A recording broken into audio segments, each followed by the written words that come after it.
ஒரு விமானத்தை கிளீன் பண்ணிட்டு இருக்கிற ஒரு பையன் விமானிகளுடைய அறையில் ஒரு புத்தகத்தை பார்க்குறான். அதில் முதல் பக்கத்தில் சிவப்பு கலர் பட்டனை அழுத்தினா விமானம் ஸ்டார்ட் ஆகுன்னு போட்டிருக்கு. அவனும் அதை ட்ரை பண்ணி பார்க்குறான். விமானம் வந்து ஸ்டார்ட் ஆகுது. அடுத்த பேஜை திருப்புறான். அதில் நீல கலர் பட்டனை அழுத்தினீங்கன்னா விமானம் மூவ் ஆகும் அப்படின்ட்டு போட்டிருக்கு. அதையும் ட்ரை பண்ணி பார்க்குறான். ஏரோப்ளைன் ரன்வேல போக தொடங்குது. அடுத்த பக்கத்தை திருப்பி பார்க்குறப்ப அதில் பச்சை பட்டனை அழுத்தினா விமானம் உயர எழும்பி பறக்கும் அப்படின்னு போட்டிருக்கு. சரி, அதையும் ட்ரை பண்ணி பார்த்துருவோம்னு ட்ரை பண்ணி பார்க்குறான். விமானமும் அழகாக உயர எழும்பி பறக்குது. ரொம்ப மகிழ்ச்சியானவன், சரி இதை இன்னும் தரையிறக்குவோம் அப்படின்ட்டு அடுத்த பேஜை திருப்புறான்.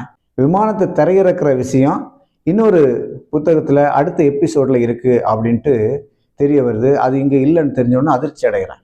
நண்பர்களை, இது மாதிரி தான் ஏதாவது ஒரு விஷயத்தை திட்டமிடுறதுக்கு முன்னாடி ஒரு விஷயத்தை முழுக்க படிச்சுக்கிட்டு முழுக்க தெரிஞ்சுக்கிட்டு அதில் இறங்கணும்.